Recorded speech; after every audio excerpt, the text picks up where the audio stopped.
أشهد أن لا إله إلا الله أستغفر الله نسألك الجنة ونعوذ بك من النار أشهد أن لا إله إلا الله نستغفر الله نسألك الجنة ونعوذ بك من النار أشهد أن لا إله إلا الله نستغفر الله نسألك الجنة ونعوذ بك من النار اللهم إنك عفو كريم تحب العفو فاعف عنا اللهم إنك عفو كريم تحب العفو فاعف عنا اللهم إنك عفو كريم تحب العفو فاعف عنا يا كريم أشهد أن لا إله إلا الله نستغفر الله نسألك الجنة ونعوذ بك من النار أشهد أن لا إله إلا الله نستغفر الله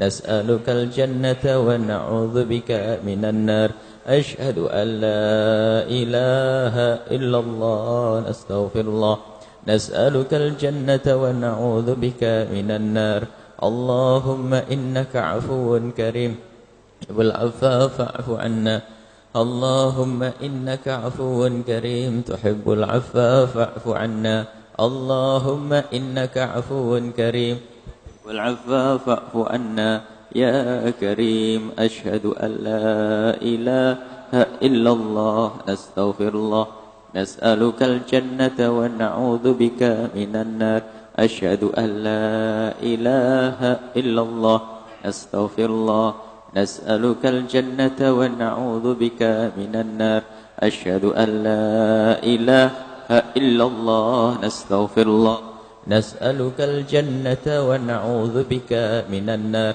اللهم إنك عفو كريم تحب العفو فاعف عنا اللهم إنك عفو كريم تحب العفو فاعف عنا اللهم إنك عفو كريم تحب العفو فاعف عنا يا كريم. Assalamualaikum warahmatullahi wabarakatuh. Alhamdulillah Ar-Rahman Ar-Rahim.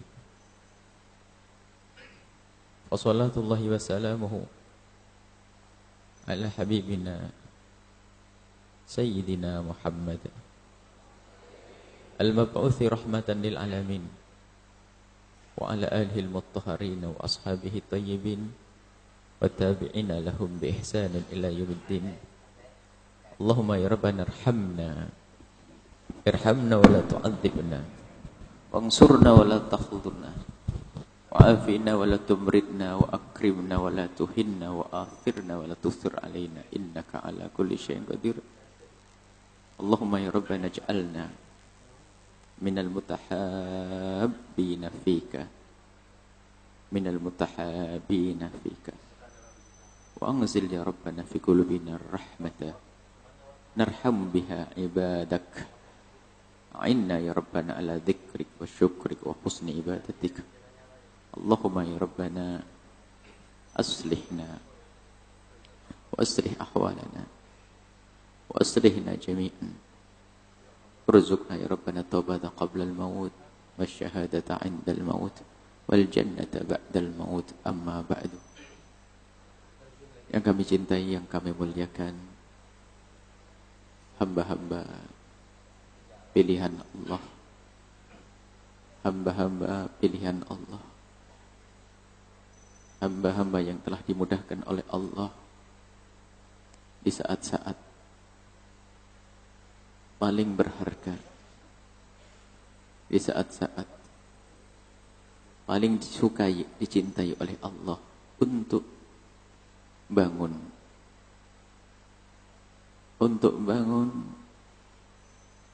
lalu berbuat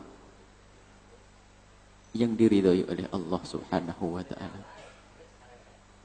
Hamba-hamba yang dipilih oleh Allah di saat hamba-hamba yang lain pada lelap dalam tidurnya, akan tapi kita dipilih oleh Allah menjadi hamba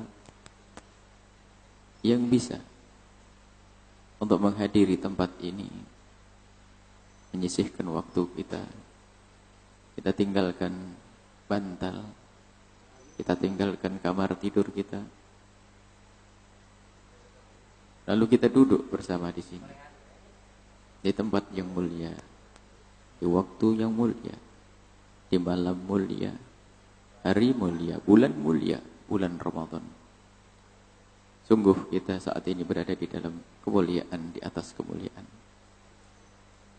kebaikan di atas kebaikan. Dan semoga ini semua adalah mukaddimah. Kita akan dikumpulkan oleh Allah bersama Nabi Muhammad sallallahu alaihi wasallam. Renungan kita ini malam yang ketiga.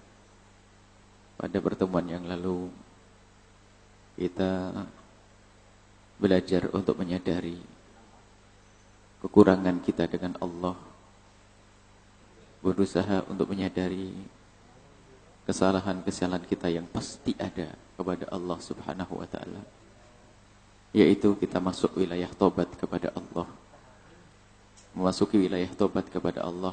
Dan malam ini kita akan melanjutkan renungan kita. Tapi sebelum kita melanjutkan renungan kita, sebelum kita melanjutkan tafakkur kita, dalam sehari yang kita lewati, apa yang sudah kita lakukan? Perubahan apa? Apakah apa yang kita bicarakan pada pertemuan yang lalu telah membuat kita di sehari ini kita berubah? Atau paling tidak telah menjadikan kita berencana yang banyak untuk hijrah menuju Allah Subhanahu wa taala, meninggalkan sesuatu yang dimurkai oleh Allah menuju apa yang Allah ridhoi? Atau pertemuan yang lalu seperti dongeng yang kita dengar sesaat, kemudian setelah itu berlalu begitu saja dan kita lupakan. Maka sebelum kita melanjutkan renungan kita malam ini, kita harus merenungi apa yang kita lakukan sehari ini. Ilmu yang manfaat adalah ilmu yang membuahkan amal, ilmu yang membuat perubahan pada kita. Sudahkah kita mencoba untuk memohon ampun kepada Allah secara khusus dan serius? Sudahkah kita merenung dalam sehari ini akan kesalahan kita? Di saat kita duduk di toko kita, sudahkah kita renungi bahwasanya di tempat itulah kita telah banyak melakukan dosa kita, yang sesaat dengan mata kita, yang sesaat dengan lidah kita berbohong, atau dengan telinga kita mendengar keharuman, atau di saat kita berada di kamar kita. Sudahkah kita merenungi alangkah banyak kesalahan kita yang kita lakukan di kamar, atau di rumah kita, atau di kantor kita, atau di jalan-jalan yang kita lewati, atau di tempat-tempat yang lain? Sudahkah kita menyadari benar bahwasanya di tempat-tempat tersebut ternyata kita banyak dosa? Kemudian setelah kita sadar, sudahkah kita hadapkan dosa-dosa kepada Allah dengan permohonan ampun?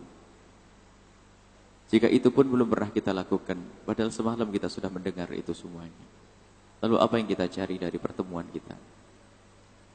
Bukankah kita belajar untuk mengamalkan ilmu? Bukankah kita belajar merenung untuk kita bisa benah diri? Kalau ternyata kita belum berusaha untuk berbenah, kira-kira apa harapan kita di balik apa yang akan kita cari di malam ini? Jika apa yang kita ketahui dan pahami di malam yang lalu tidak menjadi sebab kita berbenah di sehari yang kita lewati, lalu kira-kira apa harapan kita di saat kita akan belajar? Apa harapan kita setelah kita belajar pada malam ini? Akan tapi ketahuilah bahwa Allah Maha luas dengan rahmatnya bagi siapapun yang dalam sehari ini pun belum berusaha untuk membuat perubahan. Mohonlah kepada Allah di malam hari ini. Memohonlah kepada Allah di malam hari ini agar Allah berikan kepada kita ilmu yang manfaat, ilmu yang bermanfaat, ilmu yang mudah untuk kita amalkan. Dan Nabi sendiri mengajari kita untuk memohon kepada Allah agar kita diberi oleh Allah ilmu yang bermanfaat. Allahumma inna nas'aluka ilman nafi'an. Ya Allah, kami memohon kepadamu, berikan kepada kami ilmu yang manfaat. Dan Nabi berlindung kepada Allah. Nabi mengajari kita berlindung dari ilmu yang tidak manfaat. Apakah Nabi punya ilmu yang tidak manfaat? Tidak. ilmu Nabi semuanya manfaat. Akan tapi pendidikan bagi kita. Akan tapi pendidikan bagi kita. Agar kita selalu mohon kepada Allah. Agar kita berlindung dari ilmu yang tidak bermanfaat. Ilmu di lisan kita. Ilmu yang bisa dipahami oleh akal kita saja. Akan tapi semua itu la yatajawaz wa hanajirihi, tidak melewati tenggorokannya. Artinya tidak masuk ke dalam hati. Sehingga tidak dikirim oleh hati pengetahuan tersebut untuk diterjemahkan oleh lidahnya, tidak diterjemahkan oleh matanya, tidak diterjemahkan oleh telinganya, tidak diterjemahkan oleh anggota tubuhnya, karena masih hanya di otak saja, dihafal. Bahkan mungkin bisa seseorang menceritakan ilmu tersebut, tapi dia tidak bisa mengambil faedah. Seperti khimar yang memikul kitab bertumbuk-tumbuk, tapi dia tidak bisa mengambil faedah dari kitab tersebut, seperti disebutkan di dalam Al-Quran. Kita diajari oleh Rasulullah untuk minta, na'udzubika min ilmin la yanfa'. Ya Allah, kami minta kepadamu perlindungan, ya Allah. Kami berlindung kepadamu, ya Allah, dari ilmu yang tidak manfaat. Ya Rasulullah, semua ilmumu manfaat. Semua ilmumu manfaat, ya Rasulullah.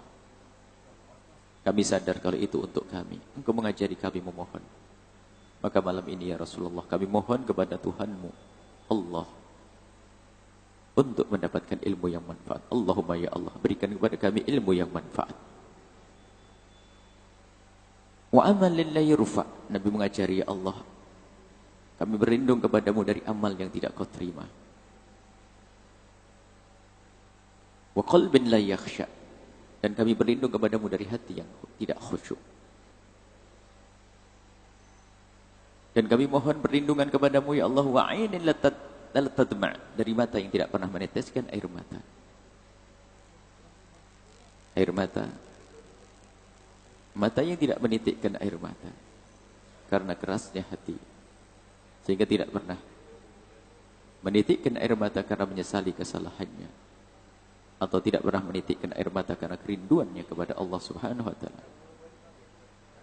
Wa nafsin la tashba, dan kami berlindung kepadamu, ya Allah, dari jiwa yang rakus, yang tidak pernah puas dengan karuniamu, sehingga waktu mengadu kepada waktu istimewa pun masih digunakan untuk mengurusi dunianya.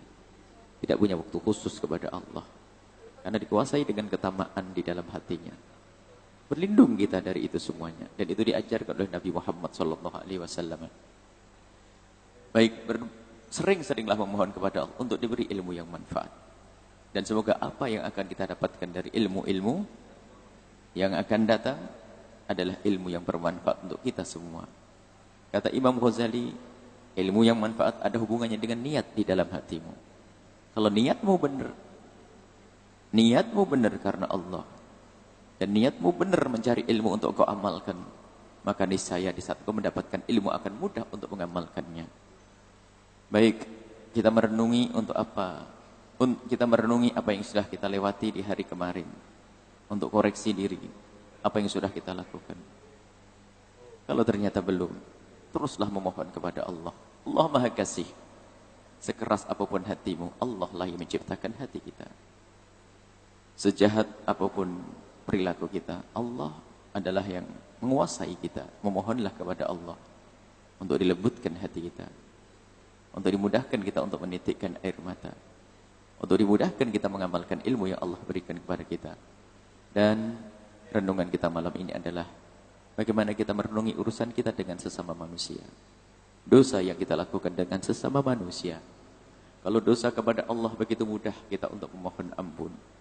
Asalkan seorang hamba menyesal di dalam hatinya, kemudian meninggalkan pekerjaan tersebut, maka Allah akan mengampuni dosa-dosa hamba tersebut. Begitulah para ulama menyebutkan syarat-syarat tobat, dan diisyaratkan oleh Nabi sallallahu alaihi wasallam, at-taubatun nadamatu. Taubat adalah menyesal. Dan jika itu dosa kepada Allah di samping ada penyesalan, maka dia harus meninggalkan pekerjaan tersebut. Kemudian yang ketiga, syaratnya tobat kepada Allah, azam, berniat untuk tidak mengulangi pekerjaan tersebut. Berniat untuk tidak mengulangi. Kalaupun dia kepleset, berniat lagi untuk tidak mengulanginya. Inilah tobat kepada Allah Subhanahu wa taala. Dan sudahkah itu semua kita lakukan pada pertemuan yang lalu? Dan ternyata syarat tobat kepada Allah lebih mudah. Maka kami ingatkan tadi malam, jika ini urusan dosamu kepada Allah, Mungkin ada di antara hamba-hamba yang mulia saat ini yang masa lalu urusannya kepada Allah, mungkin pernah berjudi, mungkin pernah mabuk, mungkin pernah melakukan zina. Maka adukan itu semuanya kepada Allah, dan jangan engkau adukan dengan bangsa manusia. Manusia tidak bisa memaafkan, manusia bisanya hanya merendahkan, manusianya biasa menggunjing, dan manusia adalah bisanya hanya membuat kita semakin putus asa. Akan tapi ngadulah kepada Allah dengan dosa-dosa itu semua, Allah telah membuka pintu maaf untuk kita. Sekarang dosa kita dengan sesama manusia. Dosa sesama manusia tidak kalah beratnya dengan dosa kepada Allah. Bahkan Allah mengancam, neraka adalah urusan kita dengan manusia. Apakah urusan kita dengan orang tua kita? Birrul walidaini, yang Allah tidak akan melihat orang yang durhaka kepada orang tua. Uququl walidain, urusan dengan saudara. Rasulullah juga mengancam. Allah mengancam lewat lidah Rasulullah. La yadkhulul jannata qati'ur rahim. Tidak akan masuk surga orang yang mutus tali persaudaraan. Dan juga banyak ancaman-ancaman kita urusan dengan manusia, tapi hukumannya adalah neraka Allah Subhanahu wa taala. Maka dari itu ayo kita benahi urusan kita dengan manusia yang ada di kiri kanan kita. Kita mulai dengan ayahanda kita dan ibunda kita. Kita mulai dari ibunda kita dan ayahanda kita. Apa yang sudah kita lakukan selama ini, saudara-saudari kita, ayahanda kita, ibunda kita. Jangan kita termasuk orang yang menyakiti ibunda kita, membuat dosa kepada ibunda kita. Ayo kita segera tobat. Mungkin kita tanpa sadar, kita tidak menyakiti ibunda kita secara langsung. Ada seorang hamba yang durhaka kepada ibundanya, menyakiti ibundanya secara langsung. Mulai dari kalimat kasar, mungkin dengan perilaku lahir, mulai dari hal-hal yang menyakitkan dengan jasad dan fisiknya. Mungkin juga dengan perilaku atau tingkah laku yang tidak nyaman. Ada seorang hamba-hamba yang melakukan kedurhakaan kepada orang tua secara langsung. Ada lagi yang tidak secara langsung, menjadi sebab orang tua kita tidak nyaman. Mungkin atau kita membuat sesuatu yang menjadikan mereka resah, menjadikan mereka tidak senang. Atau dengan saudara-saudara kita, atau dengan tetangga kita. Jangan dianggap sepele urusan tetangga. Mazala Jibril usini bil jiran. Jibril selalu berwasiat kepadaku, kata Rasulullah. Jibril selalu mengingatkan aku, ya Muhammad, tetanggamu, agar kita berbuat baik dengan tetangga. Sampai begitu seringnya Jibril berwasiat, seperti seolah-olah antara tetangga dengan tetangga itu mewarisi. Bahkan hubungan dengan tetangga pun Allah melalui lidah Rasulullah mengatakan, "Man kana yu'minu billahi wal yaumil akhir falyukrim jarah." Yang beriman kepada Allah dan hari akhir, hendaknya dia bisa memuliakan tetangganya. Tidak boleh kita menyakiti tetangga. Urusan dengan manusia ini penting sekali.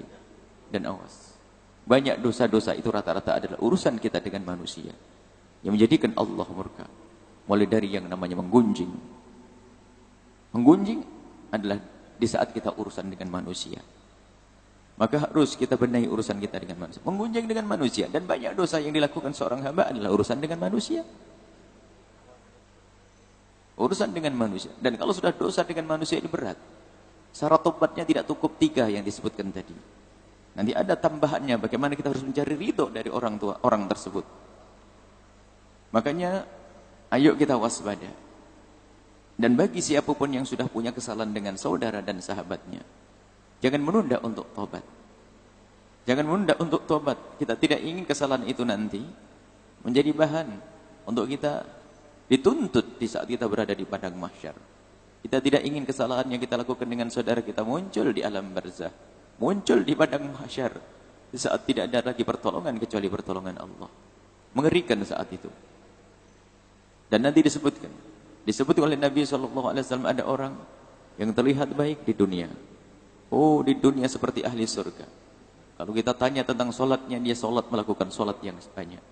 Puasa pun demikian, sedekah pun demikian. Tetapi dia sering berbuat dolim kepada orang lain.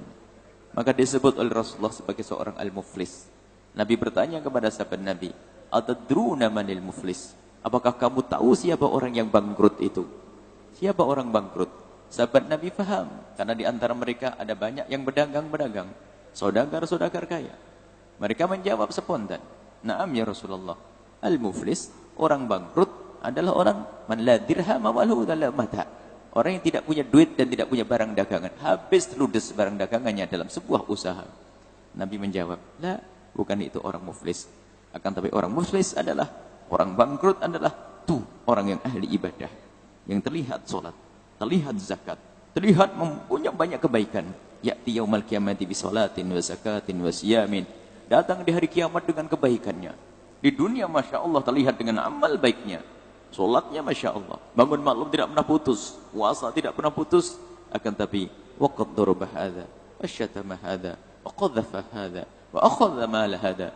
Tapi di dunia kerjaannya, sesaat ngomong jelekit dengan si A, sesaat mencaci si B, sesaat mengambil harta si C, sesaat dia punya kesalahan dengan manusia. Ini dikatakan manusia. Wa yukhad hadha min hasanatihi, kata Rasulullah. Akhirnya apa? Terjadi tuntutan, perhitungan, yaumul hisab. Orang yang didolimi tidak terima semuanya. Orang yang didolimi tidak terima, menuntut nanti di akhirat. Karena banyak yang didolimi dihentikan. Karena ada yang menuntut dihentikan orang ini. Yang seolah-olah semula menjadi ahli surga, ternyata di situ dia tidak menuju surga. Dihentikan dia. Dan orang-orang menuntut kepada Allah Subhanahu wa taala agar orang ini tidak boleh dibawa ke surga. Bergantungan, orang ini menuntut, menarik orang ini tidak boleh dibawa ke surga. Sampai Allah Subhanahu wa taala memerintahkan malaikat untuk membuat perhitungan. Akhirnya apa? Diambillah dari kebaikan orang yang katanya ahli surga tadi, yang katanya ahli salat, yang katanya ahli puasa, diambil kebaikannya, diberikan kepada orang-orang yang telah dianiaya dan didolimi. Diberikan kepada si A, diberikan kepada si B, diberikan kepada si C, sampai habis pahalanya orang yang katanya ahli surga tersebut. Ternyata urusannya belum beres, terlalu banyak dosanya kepada manusia. Akhirnya apa? Diambillah dari kejelekan orang yang didolimi tersebut. Orang yang didolimi habis, diambil dosanya, lalu ditumpangkan kepada orang yang berbuat dolim. Lalu orang yang berbuat dolim yang katanya seolah-olah ahli surga itu dilemparkan neraka jahanam. Padahal di dunia adalah ahli ibadah. Di dunia adalah orang yang selalu mendekatkan diri kepada Allah. Akan tapi urusannya dengan manusia banyak, maka dia dibawa ke neraka jahanam. Maka tidak cukup kita itu baik kepada Allah. Mungkin kita sudah tobat kepada Allah. Setiap kita melakukan dosa kepada Allah, kita bergegas untuk tobat. Akan tapi kalau urusan dengan manusia tidak benar, neraka menanti. Maka malam ini yuk kita tobat kepada manusia. Akan tapi untuk menyempurnakan tobat, kita harus tahu dong, apa sih yang menjadikan kita salah kepada saudara kita? Apa yang menjadikan kita kok tiba-tiba zalim kepada si A? Kenapa kita memukul si A?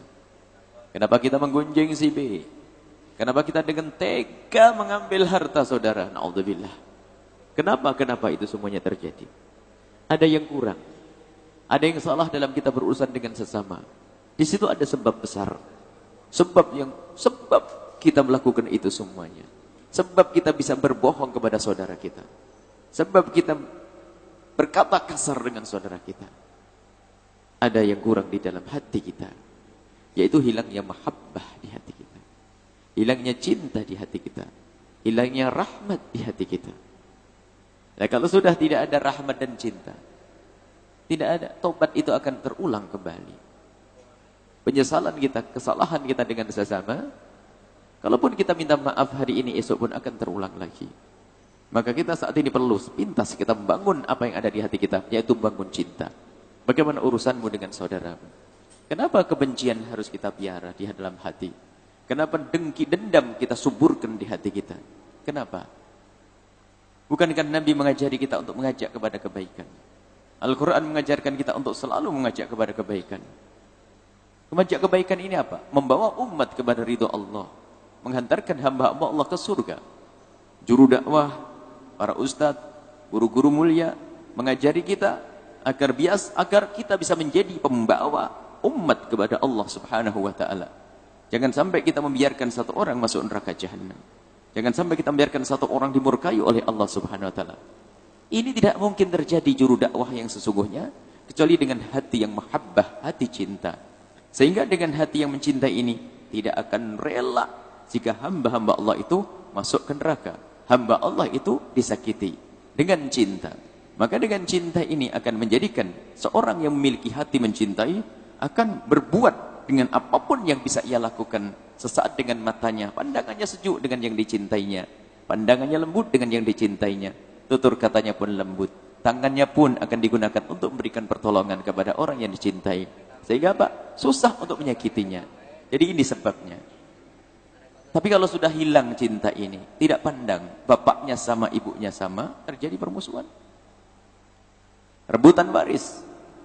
Bahkan kadang tidak peduli. Yang kalau sudah hati rusak tidak pandang. Apakah itu dimiliki oleh orang yang bodoh atau orang yang alim? Mungkin seorang kiai meninggal dunia punya anak 2, ustadz muda semuanya. Tapi karena hatinya tidak tertata, tidak saling mencintai, urusannya adalah dunia saja. Kotor jiwanya, lihat kakak beradik pun tidak akur bermusuhan. Rebutan kantin pondok misalnya atau yang lainnya. Mungkin sekali. Jadi permasalahannya bukan apakah Anda punya ilmu atau tidak punya ilmu. Permasalahannya adalah kebusukan hati seorang hamba menjadikan permusuhan. Tidak adanya rahmat di dalam hatinya. Tidak ada cinta di dalam hatinya. Tapi kalau di dalam hatinya ada cinta, di dalam hatinya ada cinta, tidak ingin dia mengambil, inginnya dia memberi. Tidak ingin dia menyakiti, ingin dia memberikan pertolongan. Nah ini yang perlu kita bangun, cinta di dalam hati kita. Rahmat di dalam hati kita. Nabi kita Nabi rahmat. Nabi kita adalah Nabi yang diutus oleh Allah rahmatan lil alamin. Untuk menunjukkan kasih sayang. Kasih sayang, untuk menghadirkan kasih sayang. Dan semua pertemuan di dunia ini ada hitungannya di hadapan Allah nanti. Al-akhilla, persahabatan yang katanya sahabat. Kita sahabat karib, sahabat karib, sahabat karib. Al-akhilla yawma idzin ba'duhum li ba'din adu. Ternyata nanti di hari kiamat ini semua bisa menjadi sebab permusuhan. Illal muttaqin, kecuali pertemuan yang dibangun karena Allah Subhanahu wa taala. Tidak ada cinta akan menjadi sebab kita sengsara nanti di akhirat. Maka untuk melangkah wilayah tobat kepada manusia, kita harus membekali diri kita dengan cinta. Kalau sudah kita berusaha untuk menumbuhkan kecintaan di hati kita, lalu tumbuh cinta yang sesungguhnya, mustahil orang itu berbuat zalim. Kalau dia melakukan kesalahan kepada seseorang, begitu mudahnya dia untuk menyesal. Begitu mudahnya untuk tobat. Tapi ketahuilah, kalau di hati kita tidak ada cinta, kedoliman demi kedoliman akan dilakukan dan terus. Bahkan ibunya sendiri bisa jahatin dia. Bahkan mungkin seorang ibu dijahatin. Suami istri yang katanya membangun cinta, permusuhan. Dengan anak pun ternyata sudah tidak peduli dan merepotkan. Kalau cintanya kepada anak bukan dibangun, hubungan dengan anak bukan dibangun atas dasar cinta karena Allah, muncullah orang tua yang salah mendidik anak. Hanya ingin dijadikan anaknya untuk tempat masa tua saja, untuk numpang di masa tuanya. Ingin dijadikan anaknya sebagai mesin uang, anak akan menuntut. Ya Allah, orang tuaku membiarkan aku sekolah di tempat yang salah. Ya, al-akhilla yawma idzin ba'du li ba'din adu. Dan itu juga dosa. Jangan dianggap sepele, zalim kita kepada anak kita jika kita membiarkan anak kita sekolah di tempat yang salah, yang tidak menjadikan mereka dekat kepada Allah Subhanahu wa taala. Dan jangan main-main, jangan dianggap zalim itu hanya orang mencaci, mengolok, memukul dan sebagainya. Kita salah menyekolahkan anak kita bentuk kezaliman. Ayo kita kembali melihat mereka dengan cinta yang sesungguhnya, cinta karena Allah. Dan menumbuhkan cinta ini penting. Dan cinta inilah yang menjadikan sebab keindahan di dunia dan keindahan di akhirat. Sehingga kalau kita bertemu dengan siapapun, yang ada adalah mahabbah. Ada cinta. Sehingga yang ada adalah keindahan. Begitu sebaliknya kalau kita membenci seseorang, na'udzubillah. Sehingga dikatakan bahwasanya kalau orang saling mencintai tidak ada tempat yang sempit kok. Biarpun tempat sempit katanya cukup, gak apa-apa. Sini gak apa-apa. Tempat luas, oh sudah cukup. Padat, enggak. Pangku-pangkuan juga gak apa-apa kok. Karena hati saling mencintai. Tapi kalau sudah hati saling membenci, lihat. Kita di sini, orang ada di ujung sana. Kita sudah merasa kesempitan. Karena apa? Hati yang sempit, hati yang kotor, lihat. Melihat manusia, merasa tidak nyaman. Dan alangkah sengsaranya orang yang punya hati kotor, hati sempit, hati yang saling membenci, al-baghdha. Tidak ada cinta di dalam hatinya. Maka perlu kita selalu menumbuh subur makna cinta ini. Menuju tobat yang sesungguhnya. Tidak ada artinya tobat kepada manusia kalau belum ada cinta. Kita hanya meminta maaf sesaat, besok melakukan kesalahan lagi. Bahkan mungkin lebih parah lagi. Dan orang yang saling mencintai karena Allah agar kita bersemangat mencari cinta ini. Orang yang saling mencintai karena Allah akan disanjung oleh Allah dan diseru oleh Allah nanti di akhirat. Dalam hadis qudsi, Imam Bukhari meriwayatkan dari Imam Abu Hurairah radhiyallahu ta'ala anhu, dari Rasulullah sallallahu alaihi wasallam, Allah Subhanahu wa taala berfirman, "Ainal mutahabbuna bijalali." Nanti Allah yang memanggil kita di padang mahsyar. Ainal mutahabbuna bijalali. Mana orang-orang yang hidup di dunia saling mencintai karena aku. Al-yawma udhilluhum yawma la dhilla illa dhilli. Hari ini akan aku beri pertolongan dan perlindungan di saat tidak lagi pertolongan dan perlindungan kecuali perlindungan dan pertolonganku. Akan dikumpulkan hamba yang saling mencintai karena Allah. Dan kemudian setelah itu dia akan meluncur menuju surga. Maka dari itu ayo kita semua ngoreksi hati kita. Kenapa kita sama adik kok tidak nyaman duduk berdampingan? Kenapa sama saudara kok kita tidak nyaman? Kenapa dengan sahabat kok kita lirik-lirikan? Dan dari kebencian ini akan muncul dosa-dosa yang banyak. Kalau sudah orang tidak saling mencintai, muncul saling dengki. Melihat tetangganya mobilnya lebih bagus, tidak senang, sakit lagi. Melihat tetangganya rumahnya lebih bagus juga tidak senang. Lihat mukanya adalah muka-muka yang seram. Semuanya dipandang orang tidak baik. Dan itulah orang sengsara di dunia sebelum di akhirat. Di dunia sudah kayak neraka. Lihat setiap penyakit, rasa sakitnya bermacam-macam. Sesaat lihat tetangga ini berhasil dari sisi ini sakit. Kenapa dia seperti itu? Na'udzubillah. Dan kalau sudah hati tidak ada cinta, dosa yang katanya kita ingin tobati akan muncul lagi. Maka tidak ada artinya kita tobat tadi kalau kita belum tata hati kita. Urusan dengan manusia. Ayo kita semua berbenah. Kenapa kita bermusuhan dengan adik kita? Berapa hari kita tidak tegur sapa? Ada pun warisan dari orang tua kita itu adalah rezeki nomplok. Kenapa harus kita jadikan bahan permusuhan dengan saudara kita? Kenapa kita harus menjadi bermusuhan dengan saudara kita? Hah? Itu setan, yuki bainakumul adawata wal baghdha. Setan yang menjadikan engkau bermusuhan itu dia. Dan baghdha ini adalah pemangkas. Baghdha pemangkas agama. Seperti disabdakan oleh Nabi SAW, dabba alaikum ta'ul umami qablakum. Merayap, awas. Hati-hati kalian. Merayap di hati kalian. Al-baghdha sebuah penyakit. Al-hasad kedengkian, wal baghdha dan kebencian, dendam. Wahyal halikatu dan itu pemangkas. Wala aqulu tahliku sya'ra. Aku tidak mengatakan itu memangkas rambut, walakin tahlikud din, tapi memangkas agama. Na'udzubillah. Memangkas agama. Sehingga kalau sudah orang tidak ada cinta, biarpun dia katanya alim, seperti orang tidak punya ilmu. Itulah kisahnya. Dosa manusia pertama dilakukan karena tidak ada cinta. Sehingga tidak ada cinta muncul dengki. Kalau sudah dengki bisa saling membunuh. Itulah kisah Qabil dan Habil. Dan sampai hari ini pun terjadi itu. Na'udzubillah. Tapi kalau sudah ada cinta dia, tidak ada hubungan darah. Bapaknya berbeda, ibunya berbeda. Bahkan mungkin kampung berbeda dan suku berbeda. Bahkan negeri berbeda. Akan tapi kita saling mencintai. Lihat, hiburan kita banyak. Di saat dia senang, kita ikut senang. Bahkan di saat kita memberikan sesuatu kepadanya pun dengan penuh kegembiraan dia. Begitulah indahnya orang mencintai. Kalau kita bisa memberi orang yang kita cintai, lihat, kita kehilangan padahal. Kita kehilangan harta kita.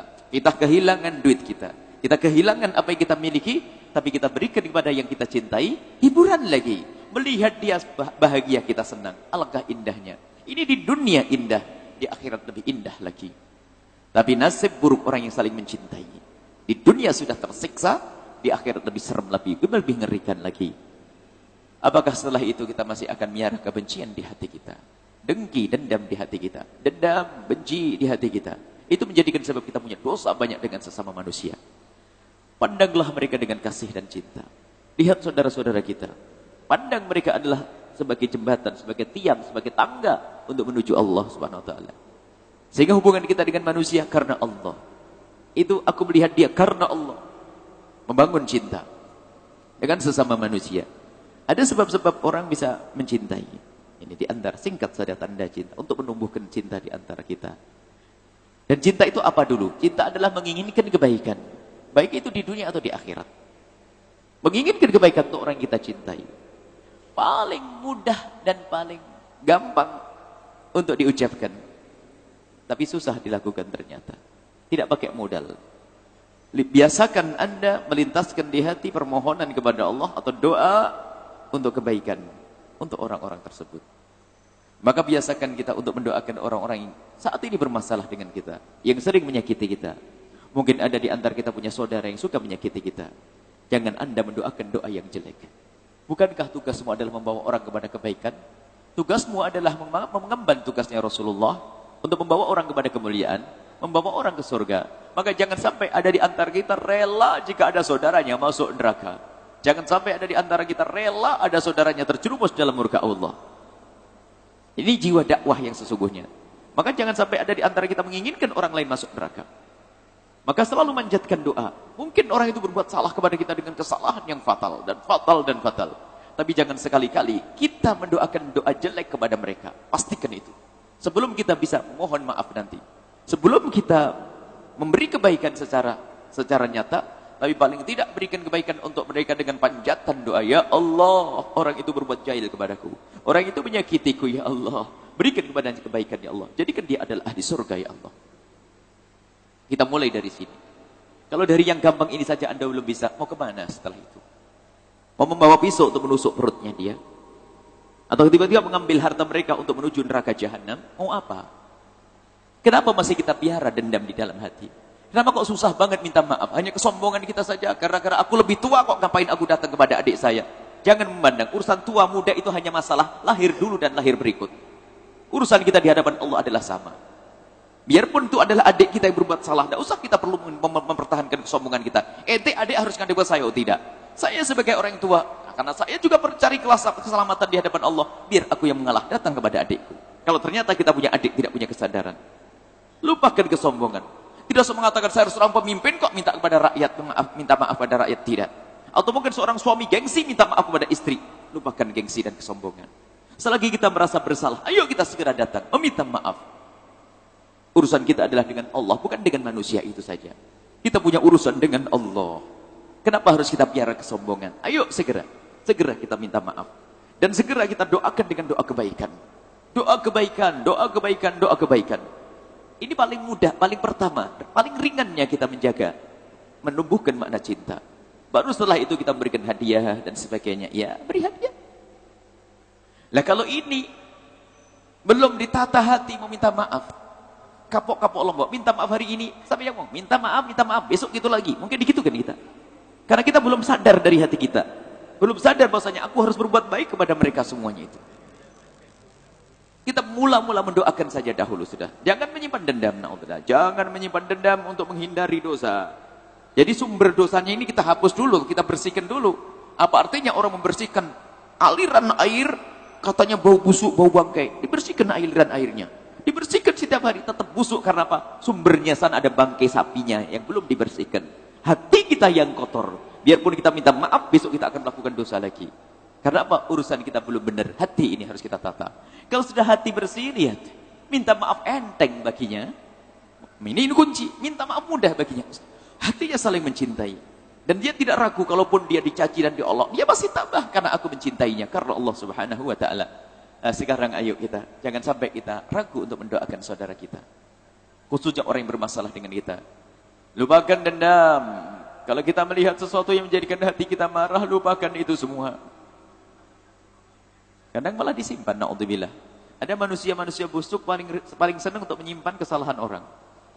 Dicatat, jam begini dia kurang ajar kepadaku.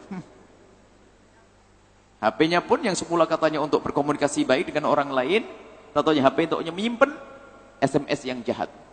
Disimpan. Yang punya WA dikasih bintang biar enggak hilang. Biar bisa untuk bahan masuk neraka jahanam nih.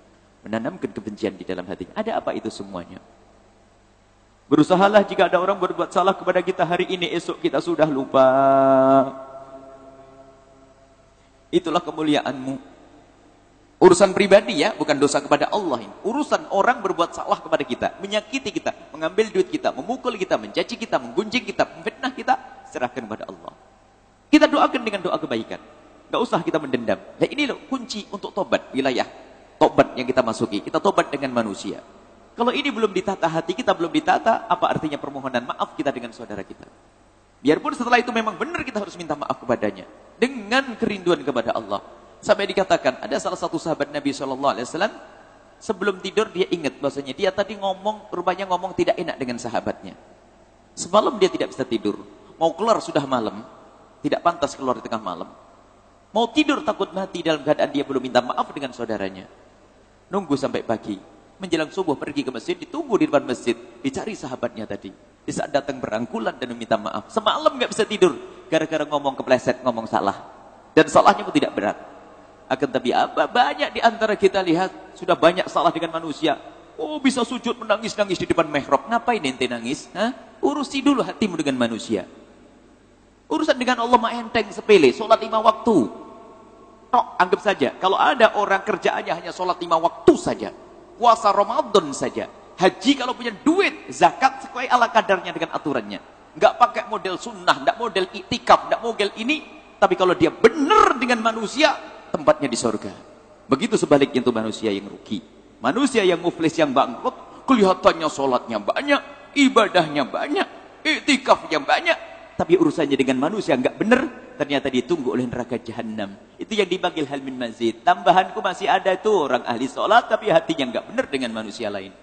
Kita perlu menata hati kita saat ini. Ayo kita tengok orang yang ada di kiri kanan kita. Kenapa kita masih ada dendam? Khususnya orang yang membuat masalah dengan kita. Ayo kita harus melatih hati kita. Lawan itu semuanya. Jangan menjadi kebencian, permusuhan, dendam, dan seterusnya. Kita lawan siapapun yang berbuat salah kepada kita. Aku doakan dengan doa yang baik. Beri hadiah dan sebagainya. Pendidikan dari Nabi. Ini bukan pengecut, bukan. Ada orang mengadu pada Nabi, ya Rasulullah, aku punya saudara, Masya Allah. Suka nyakiti aku. Apakah aku balas? Nabi mengatakan, kalau kamu balas, kamu tidak beda dengan dia. Dalam hadis juga, hadis sahih. Laisal wasilu bil mukafi. Gimana sih yang nyambung silaturahmi itu? Saya ingin silaturahmi ini, ntar lagi lebaran. Saya ingin nyambung silaturahmi, dijawab. Laisal wasilu bil mukafi. Orang yang menyambung silaturahmi bukan orang yang membalas kebaikan orang. Kalau ada orang berbuat baik kepada kita, enteng, mudah kita membalas kebaikannya. Walakinnal wasila, akan tapi orang yang menyambung silaturahmi adalah man idza quti'at rahimuhu aw salaha. Orang yang menyambung silaturahmi adalah jika ada orang jahil sama ente, ente baikin dia. Allah. Orang jahil sama kita, lah itu baru silaturahmi. Kalau orang dibaikin habis kirim buah apel, kirim hadiah, Masya Allah. Ada orang cemberut sama kita, jelekit sama kita, ngambil duit kita. Bisa tidak kita menjadi orang yang menang di antara mereka? Baik, dia jahat kepadaku, aku tidak boleh membalas kejahatan. Akan tapi ingat, banyak yang tertipu adalah dari orang ahli ibadah. Orang ahli ibadah, dari orang yang ahli sujud. Makanya Imam Ghazali mengatakan dalam kitab Al-Kashf wa Tabyin adalah di antaranya afatu al-ulama wal-qurra wal-ubbad. Afatul ulama wal-qurra wal-ubbad ini. Ini kerusakan-kerusakan ulama juga ahli ibadah di dalamnya. Dan qurra, penghafal Quran. Ini adalah afatnya di sini. Ada apa itu? Tidak bisa menjaga perilakunya dengan sesama manusia. Inna imra'atan taqumul laila wa tasumun nahar. Ada dikisahkan ada seorang perempuan kerjaannya bangun malam dan siang hari berpuasa. Hebat. Kita pun tidak begitu. Siang harinya puasa, malam harinya bangun malam ibadah. Khairu anna laha syai'an tu'dhi bihi jiranahu fi riwayatin bilisaniha. Cuman dia itu kalau ngomong sama tetangganya nyelekit. Tetangga di luar pagar rumah kita nyelekit. Nabi mengatakan la khairu fiha, enggak ada baiknya orang itu. Innaha min ahlin nari, dia termasuk golongan ahli neraka. Ayo. Jangan hanya kita membenahi urusan kita dengan Allah saja. Alhamdulillah urusan kepada Allah hari ini kita dimudahkan. Malam ini kita dimudahkan. Tinggal sekarang, di saat kita dengan Allah, kita ngurusi urusan dengan manusia. Kita ingat urusan kita dengan sesama manusia. Nanti lanjutkan renungan kita. Kita lihat, kita absen satu persatu dari tetangga kita, khususnya orang yang bermasalah dengan kita. Berikan panjatan doa yang baik, yang mulia untuk mereka. Baru setelah itu sah kita maaf, minta maaf. Benahi dulu urusan kita dengan sesama. Jangan sampai kita punya dosa dengan sama manusia. Kita dosa, akan tapi lihat, kita tumpangi dengan permohonan ampun kepada Allah. Kita melakukan kesalahan. Mungkin kita menggunjing seseorang. Makanya nanti ada cara bertobat bagaimana? Cara tobat dengan manusia. Baik, saya sekarang nyesal nih. Saya mau tobat dengan saudara-saudara saya itu. Saya melakukan kesalahan. Tapi lagi-lagi, orang tidak akan bisa menyesali kecuali dia merenung loh ya. Dan orang tidak dianggap tobat kecuali menyesal. Apa artinya tobat? Minta maaf ya, maafin. Minta maafnya aja nyelekit. Ya sorry ya maafin, takut neraka masuk neraka nanti loh. Caranya sudah gak benar. Memang hatinya hati gak benar. Minta maafnya saja nyakiti. Kita perlu minta maaf yang sesungguhnya karena kita mengharap Allah Subhanahu wa taala. Minta maaf, mengalah kita. Mungkin di saat kita minta maaf pun dimarahi sama dia. Gak penting saya. Karena saya cari ridho Allah Subhanahu wa taala. Minta maaf yang sesungguhnya, ayo. Dengan saudara, dengan kakak, dengan adik, dengan ibu, dengan kakak. Dengan kita dikuasai oleh kesombongan kita. Ayo, nanti kita cari orang-orang yang bermasalah dengan kita. Yang menyakiti kita, zalim kepada kita. Kita perlu menata hati itu yang datang kepada Allah dengan qalbun salim, hati yang selamat, itulah ahli surga. Dialah kekasih Allah. Biarpun tidak pakai jubah, biarpun dia tidak pakai imamah, tapi hatinya bersih. Tidak punya kebencian dengan sesama, yang ada hanya cinta dan cinta. Bahkan ini nanti luar biasa di saat kita melihat orang lain yang bermaksiat. Pandangan kita pandangan kasih sayang dan cinta. Tidak akan mandang orang lain dengan pandangan merendahkan. Di sana nanti berkembang. Kadang kita sering, naudzubillah, hati-hati dengan ibadah kita kalau tidak dibekali dengan hati yang baik. Bisa saja itu menjadi sebab kita banyak salah dan dosa kepada manusia. Kalau sudah mentang-mentang ahli ibadah, kadang-kadang ngomong sama orang seenaknya, selekat-selekit. Tidak, kita semakin dekat kepada Allah, semakin baik dengan sesama manusia. Semakin indah dengan manusia. Semakin lembut dengan manusia, lihat. Memandang orang bermaksiat pun dengan pandangan kasih sayang, bukan dengan pandangan rendahkan. Ada orang bermaksiat kita pandang, ya Allah, itu tetanggaku ya Allah, lakukan keharaman, dia mampu ya Allah. Mungkin dia menitikkan air mata menangis. Itu akan kita bahas nanti selanjutnya. Akan tapi sekarang kita akan bertobat. Yuk kita menyesali dosa kita. Kita minta ampun kepada saudara kita, tetangga kita. Dan jangan ragu untuk minta maaf. Cuman tobat pun ada caranya. Tobat dengan manusia ada caranya. Jangan salah dalam bertobat. Tapi sebelum kita meminta maaf, harus dari dalam hati kita. Dalam hati kita secara sesungguhnya. Kenapa? Agar kita tidak mengulangi pekerjaan kita. Sebelumnya, sebelum kita sebutkan apa sebab kita melakukan, bagaimana cara bertobat, ada saya ingat wasiatnya Luqman Hakim. Wasiatnya Luqman Hakim adalah ingat dua hal dan lupakan dua hal. Selalu ingat dua hal urusanmu dengan manusia. Selalu ingat dua hal dan selalu berusaha untuk melupakan dua hal. Apa dua hal yang harus kita ingat? Dua hal yang harus selalu kamu ingat untuk membenahi hubunganmu dengan sesama adalah, dua hal yang harus selalu kamu ingat adalah, jika ada orang berbuat baik kepadamu, ingat sepanjang masa agar engkau selalu mensyukurinya. Yang harus kau ingat lagi adalah yang kedua, jika engkau berbuat salah kepada seseorang, tolong ingat terus agar engkau tidak ngulangi lagi, agar engkau mudah untuk meminta maaf seterusnya. Jangan kamu minta maaf hari ini, ternyata besok kau ulang lagi. Jadi kalau kamu berbuat salah dengan seseorang, selalu ingat. Catat kalau aku melakukan kesalahan dengan si A. Kemudian dua hal yang harus selalu engkau lupakan. Yang pertama adalah jika engkau berbuat baik kepada seseorang, jangan mudah diingat-ingat, lupakan, biar besok berbuat baik lagi. Kadang berbuat baik sedikit saja diingat-ingat, 10 tahun yang lalu aku sudah bantu dia. 10 tahun sudah berlalu. Lupakan kalau engkau berbuat baik kepada seseorang. Dan dua hal yang kedua yang harus selalu kau lupakan adalah nih, untuk menjadikan hati kita lapang, berusahalah jika ada orang berbuat salah kepadamu, lupakan. Mintalah kepada Allah untuk melupakan. Kita ingin kalau ada orang berbuat salah kepada kita hari ini, besok sudah lupa. Gak ingat, enak kalau udah ingat itu. Kalau ingat tuh repot, ketemu ini yang kurang ajar sama saya kemarin. Kalau perlu kita tidak pengen tahu, makanya tidak usah cerita kepada kami kalau ada orang berbuat jahat siapa. Ya, rusak hati ini, tidak usah laporannya yang anak-anak saja deh. Jangan sampai laporan kepada kita sesuatu yang menjadikan kita bermusuhan dengan seseorang. Nasib. Baik. Lupakan kalau ada orang berbuat salah kepada kita secepat mungkin, karena takut menjadi dendam, akhirnya menjadi amarah. Kalau setelah itu apa? Menjadi gunjingan dan sebagainya. Dan untuk tobat ada aturannya. Ini akan kita jelaskan nanti menjelang hari raya untuk masalah silaturahmi hati. Insyaallah nanti akan kita bahas secara detail masalah silaturahmi. Untuk bertobat kepada sama manusia, dilihat dong ada caranya. Kalau salah caranya bermasalah. Yang pertama adalah kita misalnya berbuat dosa kepada manusia yang orang itu tahu kalau kita berbuat salah kepadanya. Zina bukan dosa kepada manusia, zina kepada Allah, lain pembahasannya. Zina dosa kepada Allah harus dibunyikan. Jangan bersalah, jangan salah ini. Ada seorang berzina dengan menzinai seorang perempuan. Aku datang minta maaf. Enggak. Minta maafmu jangan ketemu dia. Minta maaf pada Allah. Ini salah. Ini dosa kepada manusia. Saya mencaci dia, mengambil duitnya, nyelekit, gunjing dia. Itu dosa kepada manusia. Kalau dosa kepada Allah, ngadeplah kepada Allah. Yang pernah berjudi, ngadep kepada Allah. Yang pernah berzina, ngadep kepada Allah. Enggak usah ceritakan kepada siapapun. Dari bangsa manusia. Enggak usah minta maaf. Na'udzubillah, na'udzubillah. Ada orang mungkin, na'udzubillah, menzinai istrinya seseorang. Neraka jahanam. Menzinai istrinya seseorang. Lalu merasa berdosa. Gara-gara dengar ceramah, saya harus tobat. Datang ke suaminya, mohon maaf, aku telah menodai istrimu. Nah, enggak harus begitu.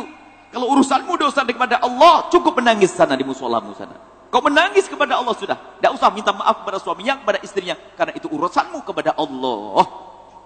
Tutup aib itu dan berjanji tidak mengulangi, beres. Itu dosa kepada Allah. Tapi ini dosa kepada manusia. Dosa kepada manusia, cara tobatnya seperti apa? Ini. Jika orang itu tahu kita berbuat salah. Contoh urusan duit. Atau menggunjing. Kalau urusan duit bagaimana misalnya? Kita mengambil duitnya. Mencuri atau apa saja. Lalu kita tobat. Dia tahu kita yang mengambil. Maka waktu mengembalikan, ya terang-terangan dong. Mohon maaf, itu kesalahan saya waktu itu. Saya mencopet duitmu dan kamu tahu mau nangkep saya. Ini loh duitnya. Tapi kalau dia tidak tahu kalau kita yang mengambilnya, cukup kembalikan dengan cara apa saja. Yang penting lepas dari tanganmu dan nyampe ke tangannya. Sebab kalau dia tidak tahu kita yang mengambil, kok tiba-tiba kita datang. Bahkan mungkin lebih marah lagi. Kita mengembalikan, aku pernah mencuri duitmu 1 juta. Kapan? 3 tahun yang lalu. Dia bisa, enggak 1 juta. Hilangnya 5 juta kok. Ayo. Cukup kembalikan, selesai. Dan takutlah kepada Allah. Jika anda belum sempat mengantarkan ke sana, lepaskan dari tanganmu. Ada biasanya pengen tobat. Lepaskan tangan, titipkan seseorang. Jangan sampai kalau saya mati, kita mati, diwaris oleh anak kita. Cepat kalau punya urusan dengan orang. Jangan disimpan urusan dengan orang. Awas. Kita pengen tobat, yaitu tadi, kita ngambil duitnya orang atau berbohong dengan sahabat, ngambil duitnya orang, pengen tobat. Kalau anda tidak bisa langsung mengirimkan duit itu ke orang tersebut, langsung lepaskan dari tanganmu. Titipkan pada orang yang bisa dipercaya. Tolong Pak, ini saya takut saya mati, ini catat, ini duitnya si fulan sana. Takut besok insya Allah saya antarkan. Segera lepas dari tanganmu. Takut nanti kita mati, dalam keadaan duit masih berkumpul dengan harta kita, diwaris oleh anak-anak kita. Kalau kita menggunjing seseorang, na'udzubillah, ini dosa yang besar, tapi jarang disadari. Menggunjing, ngomongin orang lain, ngumpat, menghabiskan pahala. Hei para ahli ibadah, biasanya suka menggunjing. Khususnya apa? Ahli ibadah, ulama, ustaz, fuqaha, sampai dikatakan oleh Imam Ghazali, menggunjing adalah faqihatul fuqaha. Ini akan kita, termasuk insya Allah kita hadirkan silsilah berikut. Gunjing adalah faqihatul fuqaha. Orang ahli ilmu pun sering menggunjing. Gunjing sana, habis pahala. Faqihatul fuqaha ini cakmilannya ahli fikih, naudzubillah. Baik, kemudian orang yang menggunjing ini, misalnya kita ingin tobat, naudzubillah, kita menggunjing seseorang, tinggal dilihat dia tahu tidak kalau kita menggunjing. Kalau dia tahu kita menggunjing, kita datang kepadanya dan minta maaf. Akan menjadikan hatinya sejuk, kita maaf, menyesal. Saya menyesal benar waktu itu saya ngomongin kamu, maafin saya. Dia sejuk hatinya. Tapi kalau dia tidak tahu kalau kita menggunjing, kita datang kepadanya ngomong, mohon maaf Bu, Pak, kemarin seharian saya gunjing kamu. Dia bisa marah. Dengan siapa kamu gunjing? Apa aja yang kamu omongin? Tapi kalau dia tidak tahu kita menggunjingnya, cukup lakukan 2 hal. Ini termasuk bagaimana cara tobat kita dengan orang yang tidak tahu kalau kita berdosa dengannya. Urusan menggunjing, menfitnah. Caranya apa? Yang pertama, sebut kebaikannya di tempat kita menyebut kejelekannya.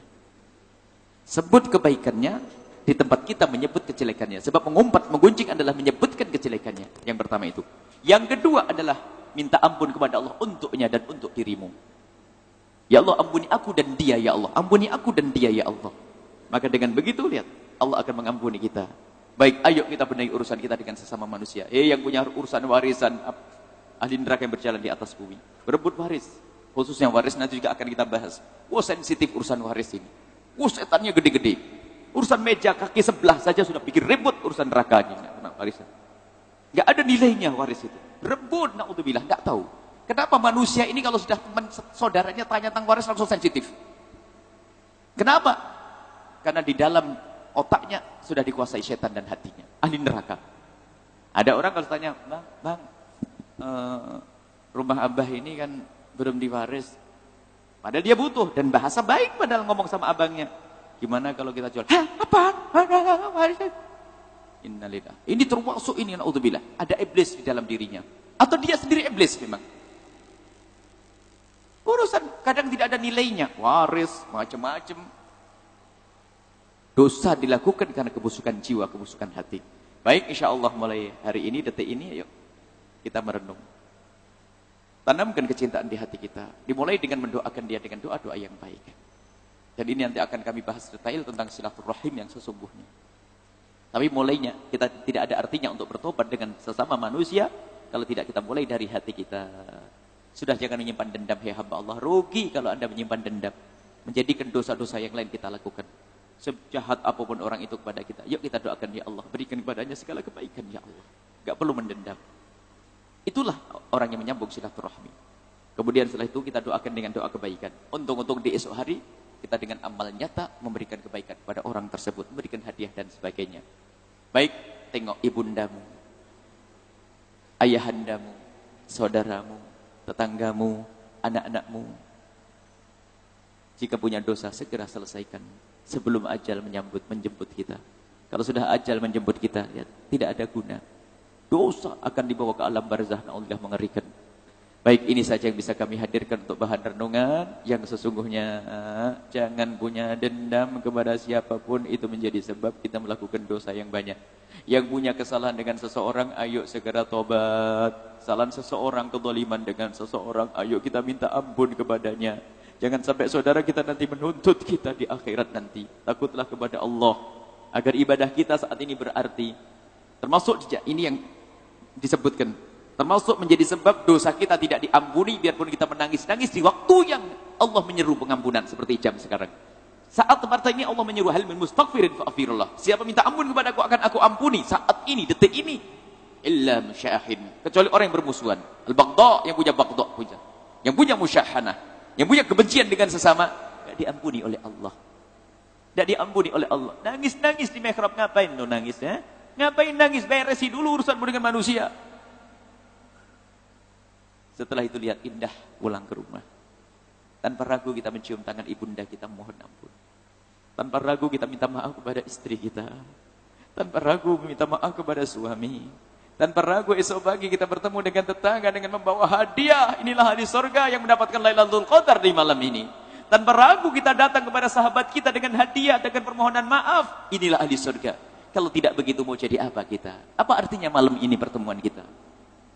Ini saja insya Allah. Mari kita setelah ini berzikir dan kita lanjutkan renungan-renungan kita. Sekali lagi, kalau hadir di malam itikaf, jangan hanya milih malam ganjil. Biasanya kalau malam ganjil kan sampai ke sana. Mungkin saat ini lagi, yang lain lagi itikaf di tempat lain ya. Jangan sampai kita kalau itikaf hanya milih malam ganjil, sebab kemuliaan diberikan juga di malam genap. Jangan sampai tradisi malam ganjil saja, ini tradisi yang salah. Biasakan 10 akhir, Nabi menyebutkan 10 akhir bulan Ramadan. Allah. Baik, kemudian jangan lupa mendoakan kami. Dan juga doakan pesantren, doakan perjuangan dakwah. Dakwah kami, kita semuanya ini. Jadi mohon didoakan secara khusus setiap malam. Kita juga punya program-program di pondok pesantren. Mulai dari untuk mewujudkan media-media dakwah, televisi, peluasan tanah, pembangunan, intinya begini. Kami mohon didoakan semoga pejuang yang berjuang bersama kami, berjuang ambil bagian apapun, apakah dengan hartanya, ilmunya, dengan apa saja, semoga Allah berikan kepada mereka segala kebaikan. Allah jadikan mereka ahli surga, ahli ikhlas. Allah kembalikan kebaikan kepada mereka dan anak keturunan mereka. Kemudian mintalah kepada Allah, ya Allah kirimkan kepada kami pejuang-pejuang ahli surga, berjuang ahli surga, dan jadikan kami bersama mereka. Ini permohonan kami, sebab selama ini kalau kita punya permasalahan dan keinginan di pondok ini, setelah minta tolong kepada jamaah itu, subhanallah, Allah mudahkan. Karena apa? Tentu ada di antara hamba-hamba ini yang dikasihi oleh Allah. Maka pondok ini harus membebaskan tanah misalnya ini. Akhir-akhir harus membebaskan tanah yang lumayan besar nilainya di hadapan manusia, di hadapan Allah dan kecil. Pembebasan tanah, berapa miliar itu? Insya Allah. Ya, tapi lihat, Anda cukup ngadu. Ya Allah, kirimkan ahli surga. Siapakah ahli surga yang ditunjuk oleh Allah? Besok Anda akan tahu insya Allah. Siapa yang akan datang lihat. Yang penting tulus berdoa. Di samping Anda mendoakan orang-orang yang kurang ajar. Lupa saya tambahkan. Dahulukan doa untuk orang yang kurang ajar sama kita. Pastikan kalau Anda memang orang baik. Kalau Anda belum bisa, hatimu belum benar. Jangan sok ngaku ahli ibadah. Selesai. Orang kurang ajar sama kita. Malam ini, orang yang kurang ajar sama kita, biarpun doa kita sambil marah. Doain, ya Allah, orang yang kurang ajar sama saya beri kebaikan. Pastikan hari ini doa kita adalah untuk orang yang kurang ajar sama kita, yang menyakiti kita, zalim sama kita. Kalau Anda belum bisa begitu, jangan mengaku seorang soleh dan soleha. Apa artinya ilmu kita kalau bukan untuk kita amalkan? Ini saja, mari kita berzikir, baca al-wirdul fatih, kemudian setelah itu kita doa, kemudian dilanjutkan untuk sholat malam sebebas-bebasnya, memohon kepada Allah Subhanahu Wa Taala. Ibadah dibagi 3. Yang pertama ibadah normal, sholat, zikir dan seterusnya. Sepertiga lagi tafakur lagi, sempurnakan tafakur Anda. Ini hanya mengajari tafakur. Sepertiga ibadah itu tafakur, merenung kesalahanmu pada Allah, kesalahanmu dengan manusia, dosa-dosa yang pernah kita lakukan, tafakurmu. Kemudian harapan-harapan untuk anak-anak, di mana anakmu sekolah, tafakur nanti. Sepertiga lagi adalah memohon kepada Allah sesuai dengan renungan kita. Itulah ibadah kita setiap malam, bukan di Ramadan saja. Jangan sampai kita tidak merenung. Awas, kalau tidak merenung orang tertipu. Sholat tok nyakiti tetangga gak sadar, sholat tok dengan dosa gak sadar. Baik, ini saja. Semoga Allah mengangkat derajat kita, mengampuni kita, jadi sebab kita menjadi kita hamba yang saling mencintai karena Allah Subhanahu wa taala. Wallahu a'lam bishawab. Sallu salat tasbih ajarakumullah.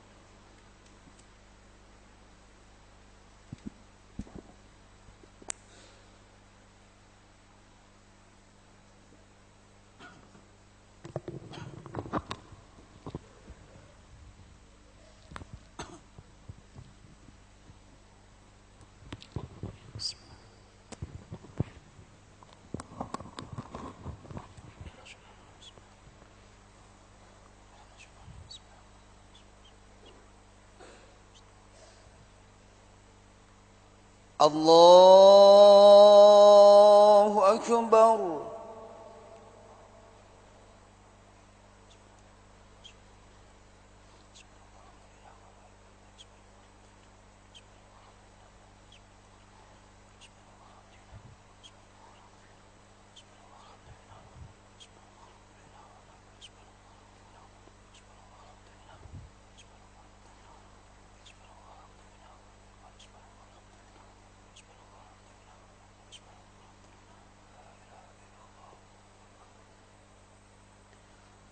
بسم الله الرحمن الرحيم الحمد لله رب العالمين الرحمن الرحيم مالك يوم الدين إياك نعبد وإياك نستعين اهدنا الصراط المستقيم صراط الذين أنعمت عليهم غير المغضوب عليهم ولا الضالين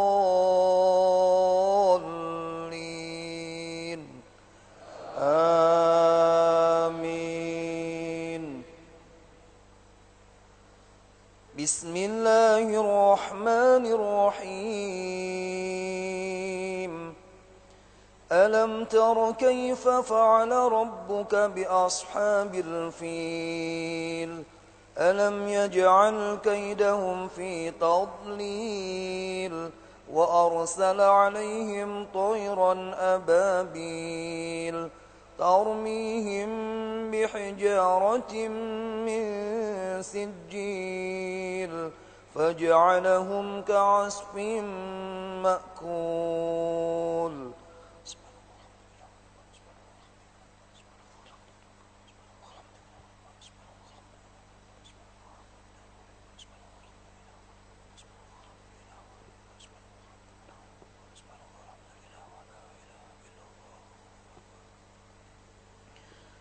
الله أكبر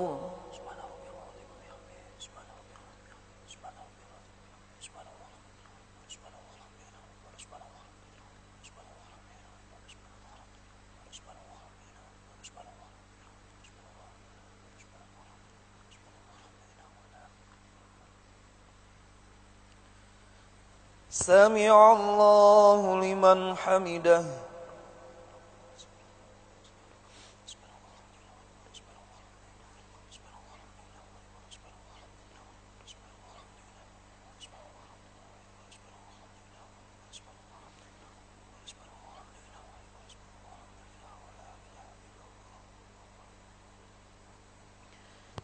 الله أكبر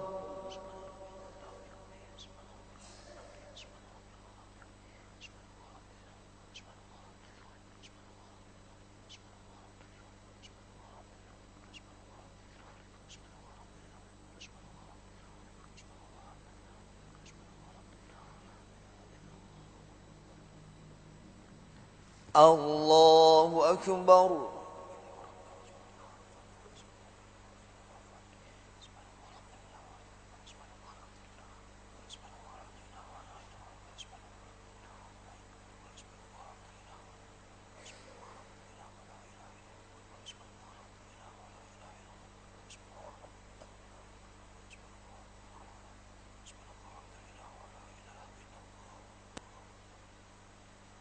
الله أكبر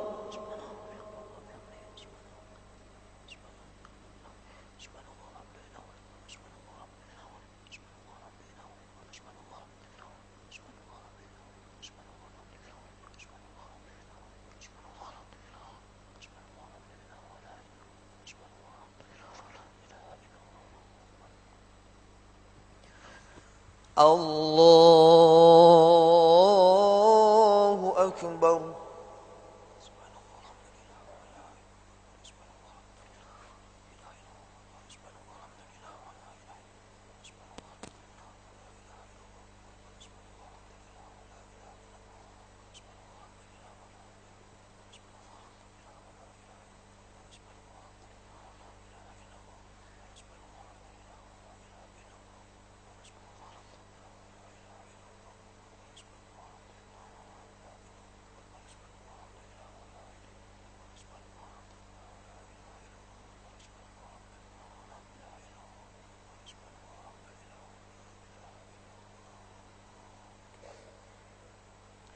بسم الله الرحمن الرحيم الحمد لله رب العالمين